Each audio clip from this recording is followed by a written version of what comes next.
പ്രതിരോധ കവചം ഉണ്ടാക്കാനായിട്ട് അതിന്റെ സാമഗ്രികളൊക്കെ എടുത്തു വെച്ചു. പക്ഷേ അത് പൂർത്തിയാക്കാനും കഴിഞ്ഞില്ല. അതെടുത്ത് അണിയാനും കഴിയാത്ത ഒരു ഇ.പി. ജയരാജനെയാണ് ഇന്ന് മാധ്യമങ്ങൾക്ക് മുന്നിൽ നമ്മൾ കണ്ടത്. അദ്ദേഹം പ്രതിരോധിക്കാനാണ് വന്നത്. പക്ഷേ കളത്തിലിറങ്ങുമ്പോൾ എപ്പോഴും നല്ല ഒരു അറ്റാക്കർക്ക് നല്ലൊരു ഡിഫൻസ് എടുക്കാൻ കഴിയണമെന്നില്ല. അപ്പോൾ അങ്ങനെ ഡിഫൻസിൽ പാളുന്ന ഇ.പി. ജയരാജനെയാണ് ഇന്ന് മാധ്യമങ്ങൾക്ക് മുന്നിൽ മാധ്യമങ്ങൾക്ക് മുന്നിൽ എത്തി ആദ്യം മുതൽ അവസാനം വരെ അദ്ദേഹം പറഞ്ഞ വാചകങ്ങൾ വെച്ച് നോക്കിയാൽ അത് കൃത്യമായി മനസ്സിലാക്കാൻ കഴിയും. ഇ.പി. ജയരാജൻ ഒരു വിക്ടിം കാർഡും ഇന്ന് ഇറക്കിയിട്ടുണ്ട് എന്നുള്ളതാണ് ഏറ്റവും പ്രധാനപ്പെട്ട കാര്യം. അതായത് ഇ.പി. ജയരാജൻ ഇരയാക്കപ്പെടുകയായിരുന്നു എന്ന ഒരു വിക്ടിം കാർഡാണ് അവിടെ അദ്ദേഹം കൊണ്ടുവരാൻ ശ്രമിച്ചതായി എനിക്ക് മനസ്സിലാക്കാൻ കഴിഞ്ഞത്. ഞാൻ അതിലേക്ക് വരാം. ഈ കഴിഞ്ഞ ദിവസം നമ്മൾ ചർച്ച ചെയ്തതാണ് ഈ കൂടിക്കാഴ്ചയെക്കുറിച്ച്. അതിനുശേഷം അദ്ദേഹം ഒരു വിശദീകരണം നൽകുന്നുണ്ട്. ഈ ഫ്ളാറ്റ് എന്ന് പറയുന്ന അധികം ദൂരത്തൊന്നുമല്ല, പെട്ടെന്ന് വന്ന് കയറാം, പോകുന്ന വഴിക്ക് കയറാം എന്ന് പറഞ്ഞുകൊണ്ട് നാഷണൽ ഹൈവേക്ക് അടുത്തുള്ള ഫ്ളാറ്റാണ് എന്ന് വരെ വിശദീകരിക്കുകയാണ് ഇ.പി. ജയരാജൻ. നമ്മളെല്ലാവരും കണ്ടതാണ്, പ്രേക്ഷകരും കണ്ടതാണ് ദൃശ്യം സിനിമയിലെ ജോർജ് കുട്ടിയുടെ ടെക്നിക്ക് കൃത്യമായി. അതായത് എന്താണോ ശോഭാ സുരേന്ദ്രനും കെ സുധാകരനും ദല്ലാൽ നന്ദകുമാറും ഒരു ക്രൊണോളജിക്കൽ ഓർഡറിൽ പറഞ്ഞു വെച്ച സ്ക്രിപ്റ്റ്, അതിൽ നിന്നും തനിക്ക് പറയാനുള്ള കാര്യങ്ങൾ ചേർത്ത് വെച്ചുകൊണ്ട് കൃത്യമായ ഒരു ആഖ്യാനം ഇന്ന് ഇ.പി. ജയരാജൻ നടത്തിയിട്ടുണ്ട് എന്നത് ഒരു വസ്തുതയാണ്. അത് ആവർത്തിച്ച് മറ്റ് ചാനലുകൾക്കോ അല്ലെങ്കിൽ പത്രങ്ങൾക്കോ എവിടെയൊക്കെ അദ്ദേഹം പറയുന്നുണ്ടോ ഒരേ കാര്യമാണ് പറയുന്നത്. അതിൽ വള്ളിപുള്ളി വിസർഗം മാറുന്നില്ല എന്നുള്ളതും ശ്രദ്ധിക്കേണ്ട കാര്യമാണ്. അദ്ദേഹത്തിന്റെ വിശദീകരണം ദുർബലമായി പോയി എന്നുള്ളതാണ് എൻ്റെ ഫസ്റ്റ് ടേക്ക്. കാരണം പഠിക്കുന്നു ഇടതുപക്ഷ വിരുദ്ധത മുഖമുദ്രയാക്കിയ മാധ്യമങ്ങൾ ചെയ്തു, നിങ്ങൾ ഇതൊന്നും കൃത്യമായി ഇൻവെസ്റ്റിഗേറ്റ് ചെയ്യാതെയാണോ ഇക്കാര്യങ്ങളൊക്കെ പുറത്തേക്ക് വിടുന്നത്, അങ്ങനെയുള്ള ചോദ്യങ്ങളാണ് അദ്ദേഹം ചോദിക്കാൻ വന്നത്. അതുപോലെ തന്നെ പാർട്ടി മീറ്റിംഗ് ഉണ്ടെന്ന് പറഞ്ഞു നിൽക്കുന്ന ഒരു ഇ.പി. ജയരാജനെ കാണാൻ പ്രകാശ് ജാവദേക്കർ വരുമോ എന്ന ചോദ്യം അവിടെ നിൽക്കുന്നുണ്ട്. അതായത് ഒരു പരിപാടിയുണ്ട്, ആ പരിപാടിക്ക് ഞാൻ പോകാൻ നിൽക്കുകയാണ് എന്ന് ഒരു ഗസ്റ്റ് ഉണ്ട് എന്നൊരാൾ വിളിച്ചു പറയുമ്പോൾ, അങ്ങനെയാണ് ഇ.പി. ജയരാജൻ പറയുന്നത്, ഒരു ഗസ്റ്റ് ഉണ്ട് എന്ന് നമുക്കായാലും ഒരു ഗസ്റ്റ് ഉണ്ട്, ഗസ്റ്റ് അങ്ങോട്ടേക്ക് വരട്ടെ എന്ന് ചോദിക്കുമ്പോൾ നമുക്ക് തൊട്ടടുത്ത മിനിറ്റിൽ ഒരു പരിപാടി ഉണ്ടെങ്കിൽ നമ്മൾ പറയും ഇപ്പോൾ വരേണ്ട, പിന്നീടാകാം, ഇപ്പോൾ ഞാനൊരു പരിപാടിക്ക് പോകാൻ പോവുകയാണ്. അവിടെ നോക്കൂ, ഇ.പി. ജയരാജൻ തന്നെ പറയുന്നുണ്ട് രണ്ട് പരിപാടികൾ. ഒന്ന് പേരക്കുട്ടിയുടെ പിറന്നാൾ ആഘോഷം, അതോടൊപ്പം തന്നെ പാർട്ടി മീറ്റിംഗ്. ഇത് രണ്ടും പറയുന്നത് ഇ.പി. ജയരാജനാണ്. അപ്പോൾ നല്ല തിരക്കുള്ള ആ സമയത്ത് ഇൻ ബിറ്റ്വീൻ ആ രണ്ട് ചടങ്ങുകൾക്കുമിടയിൽ ഒരു 10 മിനിറ്റ് പ്രകാശ് ജാവദേക്കർക്ക് വേണ്ടി സ്പെയർ ചെയ്യാൻ ഇ.പി. ജയരാജൻ ഉണ്ടെങ്കിൽ ഇ.പി. ജയരാജന് പ്രകാശ് ജാവദേക്കറെ അറിയില്ലേ? ഇ.പി. ജയരാജൻ സമ്മതിക്കാതെ ആ കൂടിക്കാഴ്ച നടക്കുമോ? എൻ്റെ സംശയം അവിടെയാണ് നിൽക്കുന്നത്.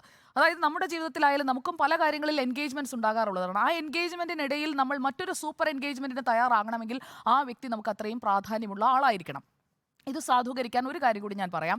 ദല്ലാൽ നന്ദകുമാറിനെ ഇകഴ്ത്തി പറയുന്നുണ്ട്, ദല്ലാൽ നന്ദകുമാർ ഗജ ഫ്രോഡാണെന്ന് പറയുന്നുണ്ട്. പക്ഷേ പ്രകാശ് ജാവദേക്കറെ വിശേഷിപ്പിക്കുന്നത് ശ്രദ്ധിച്ചല്ലോ നിങ്ങളെല്ലാവരും, മുൻ കേന്ദ്രമന്ത്രി, ബി.ജെ.പിയുടെ ദേശീയ നേതാവ് എന്ന് പറഞ്ഞുകൊണ്ട് അദ്ദേഹത്തെ തലോടുകയാണ് ഇ.പി. ജയരാജൻ ഇന്ന് പറഞ്ഞ വാചകങ്ങളിൽ ഉടനീളം. അപ്പോൾ അവിടെ നടക്കുന്ന സംഭവം എന്താണ്? ദല്ലാളിനെ തള്ളിപ്പറയുന്നു. പ്രകാശ് ജാവദേക്കറുമായുള്ള കൂടിക്കാഴ്ചയിൽ അല്ലെങ്കിൽ അദ്ദേഹം ഫ്ളാറ്റിലേക്ക് വന്നതിൽ ഒരു പ്രശ്നവും കാണുന്നില്ല. മുഖ്യമന്ത്രിയും ഇതേ കാര്യം തന്നെയാണ് ചെയ്തത്, ഞാനും കണ്ടിട്ടുണ്ട് എന്ന് പറഞ്ഞുകൊണ്ട് അതിനെ ഒരു കുറ്റവും പറയുന്നില്ല. പ്രകാശ് ജാവദേക്കറുമായുള്ള കൂടിക്കാഴ്ചയെ ആകെ വിമർശിച്ചത് നേരത്തെ സർ സൂചിപ്പിച്ചതുപോലെ ബിനോയ് വിശ്വം മാത്രമാണ്. അത് CPIക്ക് 4 പോകും എന്നുള്ള പേടി കൊണ്ട് അത് ഇ.പിയുടെ തലയിലേക്ക് ഇടണം. പ്രകാശ് ജാവദേക്കർ കൂടിക്കാഴ്ചയെ പറ്റി രാവിലെ വന്ന് പറഞ്ഞതുകൊണ്ടാണെന്ന് വരുത്തണം.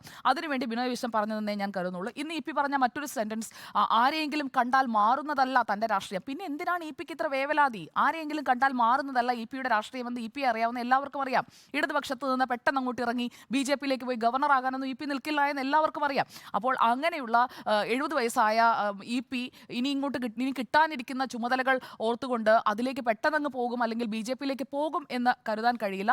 അല്ലെങ്കിൽ അദ്ദേഹത്തിന് അത്രയും മടുത്തിട്ടുണ്ടാകണം. അങ്ങനെ മടുത്തിട്ടാണ് പലരും പാർട്ടി മാറുന്നത് നമ്മൾ കണ്ടിട്ടുള്ളത്, ചരിത്രം എടുത്തു നോക്കിക്കഴിഞ്ഞാൽ. ഇനി സത്യത്തിന്റെ അംശം എന്തെങ്കിലും ഉണ്ടോ എന്ന് ചോദിച്ചുകൊണ്ട് അദ്ദേഹം 2 ഉദാഹരണം പറയുന്നുണ്ട്. ഒന്ന് ഗൾഫിൽ പോയതിനെ കുറിച്ചാണ്. അദ്ദേഹം മറ്റേ വിമാനം ഒഴിവാക്കി വന്ദേ ഭാരതിൽ യാത്രയാക്കിയതൊക്കെ നമുക്ക് അറിയാവുന്ന കാര്യമാണ്. ഇൻഡിഗോയിൽ കയറുന്നില്ല എന്ന് തീരുമാനിക്കുന്നതും അങ്ങനെയുള്ള കാര്യങ്ങൾ. അപ്പോൾ ഗൾഫിൽ പോയിട്ട് വർഷങ്ങളായി എന്ന് പറഞ്ഞ് കെ സുധാകരന്റെ ഗൾഫ് വാദം, ഗൾഫ് യാത്ര, അത് അദ്ദേഹം തള്ളുന്നുണ്ട്. അതുപോലെ തന്നെ ഡൽഹിയിൽ അവസാനം പോയത് ഡൽഹി ചലോ യാത്രയ്ക്കാണ്, അല്ലാതെ ഞാൻ 2.5 വർഷമായി പോയിട്ട് എന്ന് പറയുന്നുണ്ട്. അങ്ങനെ ഓരോ കാര്യങ്ങളും എടുത്ത് അതിന് വിശദീകരിക്കുകയാണ് ഇ.പി ജയരാജൻ. ഇത്രയും ആശങ്കപ്പെടുന്നത് എന്തിനാണ്? ഒറ്റ വാചകത്തിൽ നിർത്താമല്ലോ. പ്രകാശ് ജാവദേക്കർ വന്നത് ഞാനുമായി ഈ കാര്യങ്ങൾ ചർച്ച ചെയ്യാനല്ല, അത് ഇന്ന ആളുകൾ ഉണ്ടാക്കിയ കുപ്രചരണമാണ് എന്ന് പറഞ്ഞുകൊണ്ട് ഡിസോൺ ചെയ്യാം. പ്രകാശ് ജാവദേക്കറെ തന്നെ ഡിസോൺ ചെയ്യാം. അതിന് ഇത്രയും തിരക്കഥയുടെ ആവശ്യമുണ്ടോ? 15 മിനിറ്റ് എടുത്തു ഇത് വിശദീകരിക്കാൻ. ഇതേ കാര്യമാണ് എല്ലായിടത്തും പറയുന്നത്. ഈ 15 മിനിറ്റിന്റെ ആവശ്യമുണ്ടോ? ഒറ്റ സെന്റൻസിൽ തീർക്കാവുന്നതേ ഉള്ളൂ. അത് അദ്ദേഹം ചെയ്തില്ല. അതുകൊണ്ടാണ് ഞാൻ പറയുന്നത് അദ്ദേഹത്തിന്റെ വാദം ദുർബലമായി പോയി എന്നുള്ളത്. പിന്നെ തെരഞ്ഞെടുപ്പ് ദിവസം രാവിലെ പറഞ്ഞതിനെക്കുറിച്ച് ആ, ചോദ്യം വന്നപ്പോൾ, അല്ലെങ്കിൽ ചോദ്യം വന്നില്ല, അതിനു മുൻപ് തന്നെ അത് ചോദ്യമായി ചോദിക്കാനായി അദ്ദേഹം ഇങ്ങനെ വെമ്പൽ കൊണ്ട് നിൽക്കുന്നത് പോലെയാണ് എനിക്ക് തോന്നിയത്. അപ്പോൾ പ്രതികരിക്കാതെ ഇരുന്നാൽ, നിഷേധിക്കാതെ ഇരുന്നാൽ അതും പ്രശ്നമാകുമെന്നുള്ളത് കൊണ്ടാണ്. നിഷേധിച്ചില്ലെങ്കിൽ അത് ശരിയാണെന്ന് പറഞ്ഞ് പരത്തും എന്നൊക്കെയാണ് അദ്ദേഹം പറയുന്നത്. പിന്നെ കെ സുധാകരനാണ് BJP-യുമായി ചർച്ച നടത്തിയത്, അതിന് പകരമാണ് ഞാൻ പോകുന്നു എന്ന് പ്രചരിപ്പിച്ചത്. അപ്പോൾ കെ സുധാകരനെതിരെ അടിക്കണമെങ്കിൽ അതിങ്ങനെ തെരഞ്ഞെടുപ്പ് ദിവസം രാവിലെ വന്ന് അടിക്കണമായിരുന്നു. അതിന് പകരം അതിന് തൊട്ട് ദിവസം ഇങ്ങനെ ഒരു സീൻ ഉണ്ടാകുന്നു, അതിൽ കയറി പിടിക്കുകയാണ്. ആ ദിവസം രാവിലെ കയറി പിടിച്ചില്ലെങ്കിലും ഈ പറയുന്ന ആളുകൾ പറഞ്ഞുകൊണ്ടിരിക്കത്തേ ഉള്ളൂ. EP ജയരാജൻ പറഞ്ഞതുകൊണ്ട് മാത്രമാണ് അത് അന്നത്തെ ദിവസം മുഴുവൻ ചർച്ചയായത് എന്നുള്ളത് മനസ്സിലാകാത്ത ആളൊന്നുമല്ല EP എന്നുള്ളത് കൃത്യമാണ്. പിന്നെ മുഖ്യമന്ത്രിയുടെ പേര് അനാവശ്യമായി വലിച്ചിഴച്ചത് കൊണ്ടാണ് ഞാൻ പ്രതികരിച്ചത്. അപ്പോൾ മുഖ്യമന്ത്രിയെക്കുറിച്ചുള്ള കാര്യമാണോ ചർച്ച ചെയ്തത്? നേരത്തെ ദല്ലാൾ പറഞ്ഞു വെക്കുന്ന അതാണ്, മുഖ്യമന്ത്രിയുടെ കാര്യമാണ് പറഞ്ഞു വെക്കുന്നത്. അപ്പോൾ മുഖ്യമന്ത്രിയുടെ പേര് വന്നതുകൊണ്ടാണ് ഞാൻ പ്രതികരിച്ചത്. ഉള്ള സത്യമാണ് പറഞ്ഞത്, കൂടിക്കാഴ്ചയെ പറ്റി ഉള്ള സത്യമാണ് പറഞ്ഞത്. അപ്പോൾ എൻ്റെ സംശയം ഇപ്പോഴും നിലനിൽക്കുന്നു. രണ്ട് പ്രധാനപ്പെട്ട പരിപാടികൾ, അതായത് കുടുംബത്തിലെ ഒരു പരിപാടി, പാർട്ടി പരിപാടി, ഒരു കമ്മ്യൂണിസ്റ്റ് നേതാവിന് ഈ രണ്ട് പരിപാടികളെക്കാൾ വലിയ ഒരു പരിപാടിയുമില്ല. അപ്പോൾ അത്രയും സൂപ്പർ ഇമ്പോർട്ടൻസ് കൊടുത്തുകൊണ്ട് ഈ കൂടിക്കാഴ്ചയ്ക്ക് സമ്മതിക്കുകയും ഫ്ളാറ്റിലേക്ക് വരാൻ സമ്മതിക്കുകയും ചെയ്യത്തക്ക ബന്ധം ഫോണിൻ്റെ അങ്ങേ തലക്കിൽ ഉണ്ടായിരുന്നത് നന്ദകുമാറുമായി EP-ക്കുണ്ടോ? EP ഇല്ല എന്ന് പറഞ്ഞ് ഡിസോൺ ചെയ്യുകയാണ്. ഒരു ബന്ധവുമില്ലാത്ത ഒരാൾ, അതായത് യാത്രാമധ്യയൊക്കെ കണ്ടിട്ടേ ഉള്ളൂ എന്നാണ് EP പറഞ്ഞത്. അപ്പോൾ യാത്രാമധ്യേ മാത്രം കണ്ടിട്ടുള്ള ഒരാൾക്ക് വേണ്ടിയിട്ട് ഇത്രയും പ്രധാനപ്പെട്ട രണ്ട് മീറ്റിങ്ങുകൾക്കിടയിൽ ഒരു 10 മിനിറ്റ് ചെലവഴിക്കാൻ EP എന്ന LDF കൺവീനറിന് സമയമുണ്ടോ എന്നുള്ളതാണ് ചോദ്യം. ഞങ്ങളുടെ അടുക്കൽ പലരും വരും, കാണും, വർത്തമാനം പറയും. അങ്ങനെ അങ്ങ് തള്ളിക്കളയാൻ കഴിയില്ല. കാരണം വന്നത് BJP-യുടെ കേരളത്തിന് ചുമതലയുള്ള പ്രഭാരിയാണ്. കൂടിക്കാഴ്ചയ്ക്ക് സമയം തേടിയിട്ടാണ് വന്നത് എന്നുള്ളത് EP-യിൽ നിന്ന് തന്നെ ഇപ്പോൾ പ്രൂവ് ആയി കഴിഞ്ഞിരിക്കുകയാണ്. അപ്പോൾ തെറ്റായുള്ള കാര്യങ്ങൾ പ്രചരിച്ചു എന്ന് പറയുമ്പോൾ അതിന് വഴിമരുന്നിട്ടത് ആരാണ്? സർക്കംസ്റ്റൻസ്, അവിടെ ആ സാഹചര്യം ഉണ്ടാക്കി കൊടുത്തത് ആരാണ് എന്നുള്ള ചോദ്യം അവിടെ പ്രസക്തമാണ്. EP BJP-യിലേക്ക് പോകാനൊന്നും പോകുന്നില്ല എന്നുള്ള വാദം അംഗീകരിച്ചുകൊണ്ട് തന്നെ, അദ്ദേഹത്തെ ഇകഴ്ത്താനുള്ള ശ്രമമാണ് നടക്കുന്നത് എന്ന അദ്ദേഹത്തിന്റെ വാദം അംഗീകരിച്ചുകൊണ്ട് തന്നെ എനിക്ക് ചോദിക്കാനുള്ളത് ഇതാണ്: തെറ്റായുള്ള കാര്യം പ്രചരിച്ചെങ്കിൽ അതിനുള്ള സാഹചര്യം ഒരുക്കി കൊടുത്തത് EP വന്നോളൂ എന്ന് പറഞ്ഞ ആ വാചകം തന്നെയാണ്. പിന്നെ വൈദേകം റിസോർട്ടിനെ കുറിച്ചുള്ള ചോദ്യങ്ങൾക്ക് എല്ലാത്തിനും അദ്ദേഹം മറുപടി പറയുന്നുണ്ട്. അപ്പോൾ ആലോചിച്ചുറപ്പിച്ച് തന്നെയാണ് വന്നത്. പിന്നെ മുഖ്യമന്ത്രിയെക്കുറിച്ച് ചോദിക്കുമ്പോൾ മുഖ്യമന്ത്രി പറഞ്ഞത് അംഗീകരിക്കുന്ന ആളാണ് ഞാൻ. അതായത് കഴിഞ്ഞ ദിവസം മുഖ്യമന്ത്രി ജാഗ്രത കുറവുണ്ടായി എന്ന് പറഞ്ഞതിനോട് എനിക്ക് നൽകിയ ഉപദേശം രണ്ട് കൈയും നീട്ടി സ്വീകരിക്കുന്നു എന്ന് പറഞ്ഞു കഴിഞ്ഞാൽ നടപടി ഉണ്ടാകില്ല എന്നുള്ള ഒരു ഉറപ്പ് EP-ക്ക് പാർട്ടിയിൽ നിന്ന് കിട്ടിയോ? അതായത് ശാസനയിലേക്ക് മാത്രമേ പോകൂ എന്നൊരു ഉറപ്പ് EP-ക്ക് കിട്ടിയോ എന്ന ചോദ്യം നിലനിൽക്കുന്ന തരത്തിലുള്ള പ്രതികരണം വരുന്നത് മുഖ്യമന്ത്രി കൂട്ടുകെട്ടുകളെ പറ്റി നൽകിയ പൊതു ഉപദേശമാണ്, നിങ്ങളും ശ്രദ്ധിച്ചോളൂ എന്ന് പറഞ്ഞ് മാധ്യമങ്ങളോടും പറയുകയാണ്, നിങ്ങളും ശ്രദ്ധിച്ചോളൂ എന്ന്. മുഖ്യമന്ത്രി പൊതു ഉപദേശമൊന്നുമല്ല നൽകിയത്. പൊതു ഉപദേശമാണെങ്കിൽ അദ്ദേഹം വാർത്താസമ്മേളനം നടത്തി, മറ്റേ കരുതൽ വാർത്താസമ്മേളനമൊക്കെ നമുക്ക് ഓർമ്മയുണ്ടല്ലോ. പൊതു ഉപദേശം അദ്ദേഹം അങ്ങനെയാണ് നൽകാറുള്ളത്. അപ്പോൾ അതിന് കുറേ ഉദാഹരണങ്ങളൊക്കെ പറയും. ഇത് EP-യെക്കുറിച്ച് ചോദിച്ചതിന് നൽകിയ ഉപദേശമാണ്. പിന്നെ എന്നെ പറ്റിക്കാൻ ദല്ലാൽ നന്ദകുമാർ ഇതുവരെ കഴിഞ്ഞിട്ടില്ല, അതിനർത്ഥം അദ്ദേഹം അതിനൊന്നും ശ്രമിക്കാത്ത ആളാണെന്നല്ല, പറയുന്നത് EP-യാണ്. അപ്പോൾ അങ്ങനെയുള്ള ആളാണ് ദല്ലാളെന്ന് അറിഞ്ഞുകൊണ്ട് അയാളുടെ ഫോൺ എടുത്ത് അയാൾ കൂട്ടിക്കൊണ്ടുവരുന്ന ആളെ കാണാൻ നിന്നത് എന്തിനാണ് EP?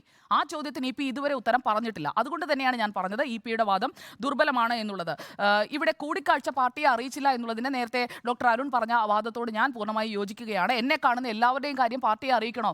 BJP-യുടെ പ്രഭാരി അത് കണ്ടാൽ അറിയിക്കണം, അല്ലാതെ അത് സീക്രട്ടീവായി വെക്കേണ്ട കാര്യമല്ല. ആ കൂടിക്കാഴ്ച നടന്നു എന്നും 10 മിനിറ്റ് അപ്പോയിൻമെന്റ് എടുത്ത് വന്നതാണ് എന്നും പറയുമ്പോൾ വെറുതെ വന്ന് അങ്ങോട്ട് കയറിയതോ മകന്റെ കുഞ്ഞിന്റെ പിറന്നാൾ ആഘോഷത്തിൽ സംബന്ധിക്കാനോ വന്നതല്ല പ്രകാശ് ജാവദേക്കർ എന്ന് EP ഒരു ഭാഗത്ത് പറയുമ്പോൾ ഈ ഭാഗവും കൂടി അദ്ദേഹം വിശദീകരിക്കേണ്ട ബാധ്യതയുണ്ട്. അത് പാർട്ടിക്ക് മുന്നിൽ വിശദീകരിച്ചാൽ മതി, നാട്ടുകാരോട് പറയണമെന്നില്ല, പാർട്ടിയുടെ മുന്നിൽ വിശദീകരിച്ചാൽ മതി. പിന്നെ പരിചയപ്പെടാൻ വന്നതാണ് ജാവദേക്കർ.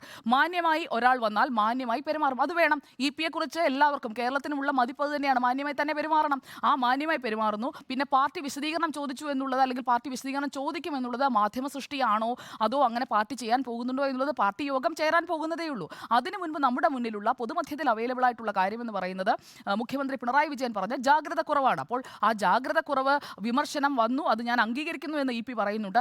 ഇതിൽ EP-യുടെ ചെറിയ സംഭവത്തെ വ്യാഖ്യാനിച്ച് ഇവിടെ ആരും വലുതാക്കിയിട്ടില്ല.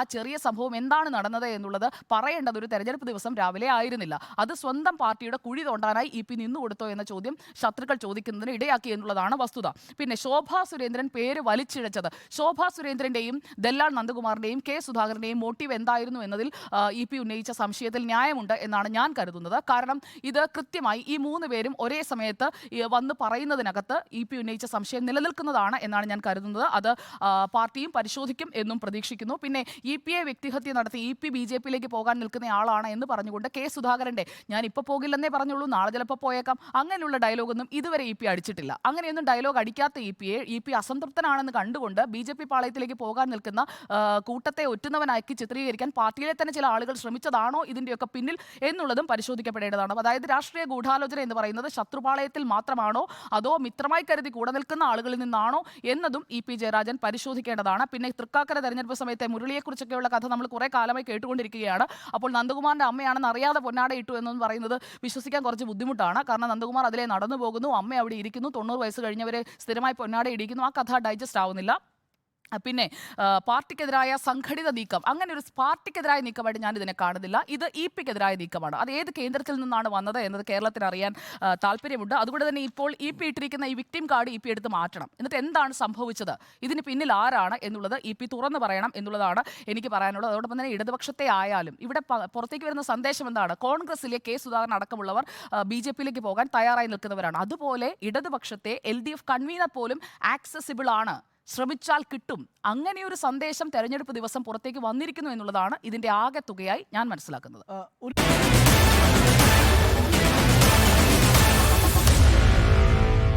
Meet the editors.